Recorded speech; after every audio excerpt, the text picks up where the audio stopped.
अपने मन में डूब कर पाजा सुरागे जिंदगी।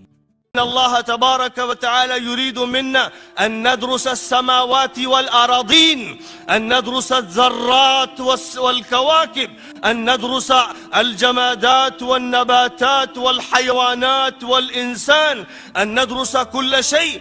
يريد الله تبارك وتعالى منا دراسة هذا الكون كله ودراسة هذه الكوكبة الأرضية التي خلقت لنا. خلق لكم ما في الأرض جميعا، خلق لكم ما في الأرض جميعا. وقال تعالى للملائكة عندما أراد أن يخلق هذا الكائن البشري، هذا الإنسان العجيب، هذا المخلوق العملاق: إني جاعل في الأرض خليفة. ثم إن الله تبارك وتعالى للخلافة الأرضية وللتمكين في الأرض ولأن يكون الإنسان مستخدما للأشياء كلها لله تبارك وتعالى، ليعمر هذه الأرض ويعمر هذا الكون بما أراد الله تبارك وتعالى وشاء. قال: وعلم آدم الأسماء كلها، فلم يترك اسما، لم يترك مسمى، الأسماء كلها. ولقد قال المفسرون وعلى رأسهم الإمام الرازي في التفسير الكبير أن المراد ليست الأسماء التي تستعمل للمنادات، بل هي الخصائص والصفات والمميزات. علم الله تبارك وتعالى خصائص الأشياء وصفات الأشياء واستعمالات الأشياء وفوائد الأشياء ومنافع الأشياء لآدم عليه الصلاة والسلام، ليكون آدم خليفة لله تبارك وتعالى في هذه الأرض، فيسخر الأرض ويسخر ما في الأرض لله عز وجل. ثم إن الله تبارك وتعالى بعث الأنبياء لهذه المهمة العظيمة التعليمية والأخلاقية والتربوية، واختار أخيرا خاتم النبيين محمدا صلى الله عليه وسلم، لا ليكون رسولا عربيا للعرب فحسب، أو يكون رسولا لقوم مسلمين، لقوم يسمون مسلمين رسميين روتينيين، ورثوا الإسلام عن آبائهم إسلاما ضعيفا باهتا مختلطا بالأشياء والأشياء. إنما أراد الله تبارك وتعالى ليكون رسولا للعالمين جميعا. وما أرسلناك إلا رحمة للعالمين، وما أرسلناك إلا كافة للناس بشيرا ونذيرا. قل يا أيها الناس إني رسول الله إليكم جميعا.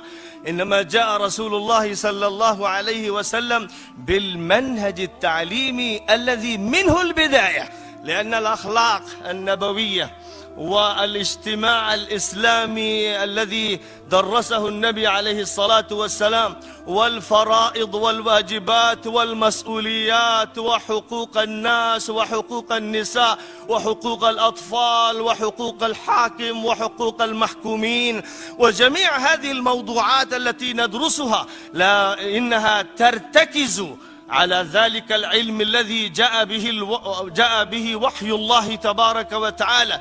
لابد أن يكون وحي الله عز وجل هو الأساس لمخاطبة الهندوس والبوذيين واليهود والمسيحيين، جميع الجنسيات وجميع العرقيات وجميع القبائل. لابد أن تكون رسالتنا عالمية، وأن نتحدث بالتعليم في هذه الدائرة الواسعة العالمية، وأن نختار المنهج التعليمي لا للعلماء حسب المصطلح الخاص، إنما نريد العلماء حسب ذلك المصطلح الذي ذكره الله تبارك وتعالى في آية قرآنية: ألم تر أن الله أنزل من السماء ماء فأخرجنا به ثمرات مختلفا ألوانها ومن الجبال جدد بيض وحمر مختلف ألوانها وغرابيب سود ومن الناس والدواب والأنعام مختلف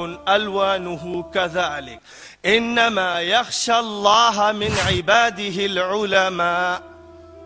من العلماء هنا في هذه الآية الكريمة؟ هل يمكن أن تكون خاتمة الآية منقطعة عن بداية الآية، عن وسط الآية؟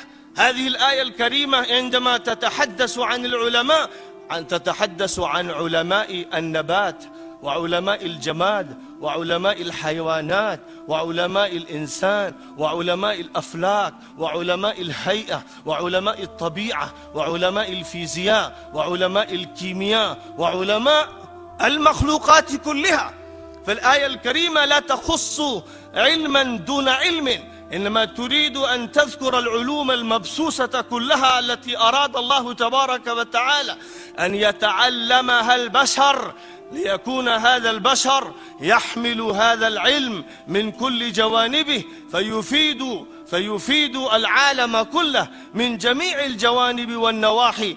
أراد الله تبارك وتعالى ذلك، ولذلك وجه الله عز وجل أولي الألباب العقلاء أصحاب الفكر المتعلمين الطلاب الدارسين الأساتذة إلى دراسة الكون.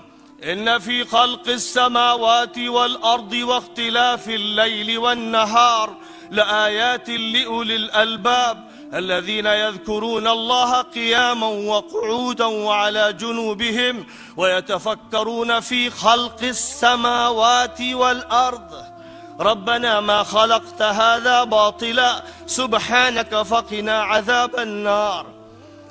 لماذا تركنا هذه الكليات والأقسام للجامعات العصرية العلمانية الإلحادية الغربية الأوروبية الأمريكية الآسيوية الإفريقية؟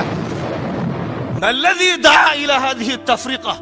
من الذي أقام هذا السد بين العلم الحقيقي والعلم الصناعي، بين العلم بآيات الله تبارك وتعالى والعلم بهذا الكون بعيدا عن الإيمان بأسماء الله والإيمان بصفات الله تبارك وتعالى؟ هذه التفرقة البغيضة بين القديم والجديد، بين علوم الدنيا وعلوم الآخرة، بين العلوم الشرعية والعلوم التكنولوجية، هذه التفرقة البغيضة جاء بها الإنجليز الذين سلطوا هذه التفرقة على علماء أو على المسلمين في شبه القارة الهندية، سلطوها على مصر، سلطوها على بلاد الشام، سلطوها على البلاد الإسلامية. لم يكن يعرف المسلمون هذه التفرقة من أيام عهد المصطفى صلوات الله وسلامه عليه إلى عهد بني أمية، إلى عهد بني العباس، إلى عهد